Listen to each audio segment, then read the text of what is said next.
Hello students. Anil हाबी ज्ञान दर्शन channel पर आपका स्वागत है। आज मैं आपके समक्ष कक्षा 5वीं पुस्तक भाषा माधुरी पाठ 6 नदी यहाँ पर कविता के प्रश्नों के उत्तर लेकर उपस्थित हुआ हूँ। प्रश्नों को हल करने से पहले आप मेरे चैनल को लाइक, कमेंट, शेयर और सब्सक्राइब करना ना भूलें। तो शुरू करते हैं। नदी यहाँ पर।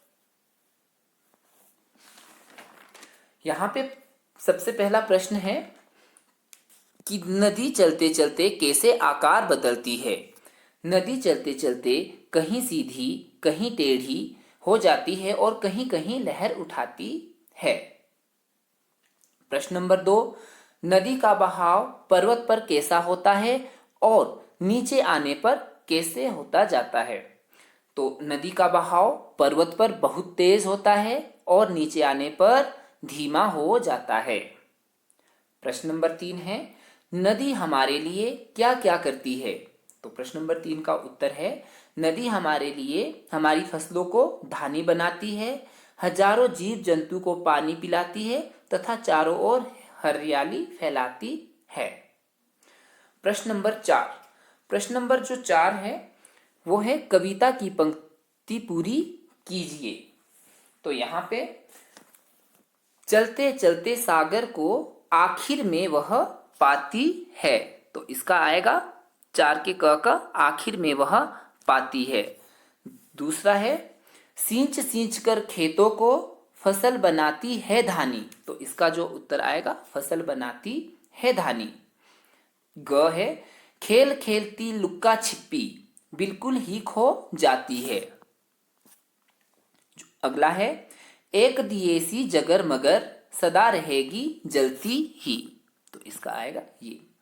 प्रश्न नंबर 5, कविता की पंक्तियों को पढ़कर उचित उत्तर पर सही का निशान लगाइए। बहुत तेज थी पर्वत पर लेकिन नीचे जब आई, धीमी धीमी चाल हुई जैसे थककर सुस्ताई।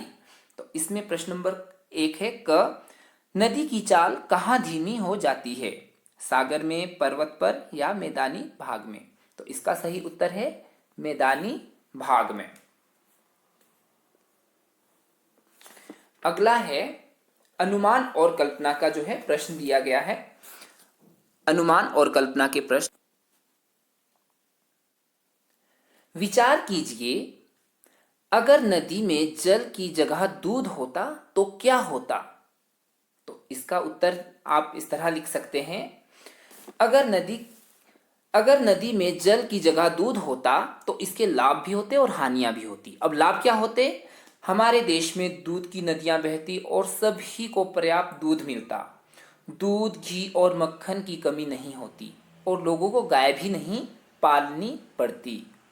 और इसकी जो हानियां हैं, देखो दोनों ओर से ये प्रश्न बनाया गया है, लाभ भी दिए गए हैं और इसकी हानियां भी दी गई है। हानि है, जल को जीवन माना जाता है, यदि जल नहीं होता तो हम जीवित नहीं रह पाते।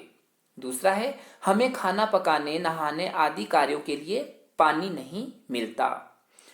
तीसरा है, पेड़ पौधे पानी के बिना सूख जाते। तो ये जो है अनुमान और कल्पना थी। प्रश्न नंबर 2 है इसका, अगर नदी अपने बारे में स्वयं बताती तो वह कैसे बताती। इसमें दिया गया है, मैं नदी हूं, मेरे जीवन का सफर अनोखा है, मेरी शुरुआत। अब देखो यहां से आगे जो आपने लिखना है कि मेरी शुरुआत एक छोटे से चश्मे से प्रारंभ होती है, जैसे जैसे मैं आगे बढ़ती हूँ छोटे छोटे नाले और झरने मुझसे मिलते जाते हैं, जिसके कारण मेरा पानी बढ़ता जाता है। चलते चलते मैं कभी बड़ी चट्टानों से टकराती हूँ तो कभी सीधे रास्ते में लहराती हुई चलती हूँ। बहुत लंबा सफर तय करने के बाद मैं सागर में जाकर मिल जाती हूँ। अगला जो प्रश्न है, प्रश्न नंबर 2 में है, नीचे लिखे गए शब्दों का अर्थ में अंतर स्पष्ट कीजिए। चाल, ख है चलती और चलते चलते। चाल, चाल किसे कहते हैं, किसी वस्तु के द्वारा एकांक समय में तय की गई दूरी को चाल कहते हैं। और चलती, चाल के वेग, चाल किस वेग में चलती है उसे जो है चलती कहा जाता है। और चलते चलते हुए वो कहीं जाते हुए अंतिम दौर तक कैसे पहुंचती है। तो यही जो है अंतर होता है कि चाल किस वेग में चली, किस वेग में चाल जो है किस वेग में उसने समय तय किया, कितनी दूरी तय की, और किस वेग में चली, यानी कि किस वेग में चलती है, और चलते चलते अंतिम में वो कहाँ पहुंच जाती है। तो अब जो है प्रश्न नंबर 2, पाठ में आए 10 क्रिया शब्द छांटकर शब्दकोश के अनुसार क्रमानुसार लिखिए। शब्दकोश में देखिए, शब्दकोश के अनुसार अनुसार लिखना है। जैसे डिक्शनरी में प्रश्न उत्तर होते हैं, पहले ए से शुरू होता है, फिर बी से शुरू होगा अक्षर, तो उसी प्रकार अ आ ई से शुरू होगा और ज्ञ तक जो है लास्ट होगा। तो पहला है जैसे क्रिया वाला शब्द आती, उठाती, खेलती, चलती, छिपती, जलती, बनाती, विखराती, मिलती और एंड में मूर्ति। ये जो है क्रिया वाले शब्दों को जो है शब्दकोश के अनुसार रखा गया है। प्रश्न नंबर 3, नीचे दिए गए वाक्यों में रेखांकित शब्दों के वचन बदलकर वाक्य को दोबारा लिखिए। जैसे क है, मैंने अपने खेत में पानी दिया, तो रेखांकित यहाँ पे खेत है, तो मैंने अपने खेतों में पानी दिया, तो इसका आएगा मैंने अपने खेतों में पानी दिया। बच्चे मैदान में खेल रहे हैं, बच्चे, तो बच्चे का बच्चा मैदान में खेल रहा है। नदी सबको पानी देती है, तो नदी का होगा नदियां सबको पानी देती हैं। अगला है, सागर में लहर उठ रही थी, यानी कि सागर में लहरें उठ रही थी, तो इसका है सागर में लहर उठ रही थी। अगला है अंगह वाला, मैंने दीपावली पर दिया खरीदा, तो मैंने दीपावली पर दिए खरीदे, मैंने दीपावली पर दिए खरीदे। और अंतिम है च, रीमा ने फूल उठाया, तो रीमा ने फूल उठाए।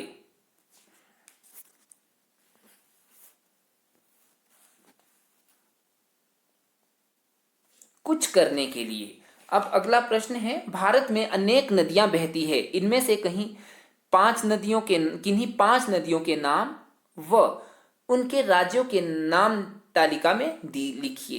तो आपने नदी के नीचे नदियों के नाम और राज्य के नीचे राज्यों के नाम कि कहाँ से बहती है। जैसे सबसे पहले है नदी गंगा, कौन सी नदी है, गंगा नदी, तो ये उत्तराखंड से बहती हुई बिहार होते हुए बहती है। दूसरी है सरयू नदी, सरयू नदी उत्तर प्रदेश में बहती है। सतलुज हिमाचल प्रदेश। गोदावरी जो है महाराष्ट्र में बहती है। और यमुना भी उत्तराखंड और उत्तर प्रदेश से बहती हुई जाती है, उत्तराखंड। अब इसमें जो है प्रश्न नंबर 2, दुनिया की सबसे लंबी नदी कौन सी है, ये नदी कहाँ से बहती है, पता कीजिए। तो दुनिया की जो सबसे लंबी नदी है वो नील नदी है, और यह अफ्रीका में बहती है। इसकी जो लंबाई है वो जो है 6650 किलोमीटर दूर लंबी है ये नदी, 6650 किलोमीटर। प्रश्न नंबर 3 है, गंगा नदी कहाँ से निकलती है, यह नदी किन किन राज्यों में बहती है, इसके जल के दूषित होने के क्या कारण हैं, नदी को साफ करने के लिए क्या क्या उपाय किए जा रहे हैं, यह सारी जानकारी इकट्ठी करके कक्षा में प्रस्तुत कीजिए। तो आपने ये इकट्ठी प्रस्तुत करनी है। जैसे मैंने यहाँ पे लिखा भी है, गंगा गंगोत्री धाम से निकलती है, यह उत्तराखंड के उत्तरकाशी जिले में स्थित है। गंगा नदी 5 राज्यों से होकर गुजरती है, उत्तराखंड, उत्तर प्रदेश, बिहार, झारखंड और पश्चिम बंगाल।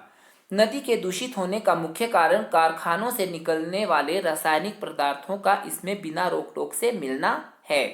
इसे साफ करने के लिए निम्नलिखित उपाय किए जा रहे हैं। पहला है नदी व नालों में कचरा डालने पर रोक। दूसरा, मृत पशुओं को नदी में बहाने पर रोक। गंगा के किनारे शवों को लकड़ी से जलाने पर रोक। और अंतिम जो है, नदी में जमी गाद को प्रभावी ढंग से हटाना। ये थी मेरी आज की वीडियो। धन्यवाद।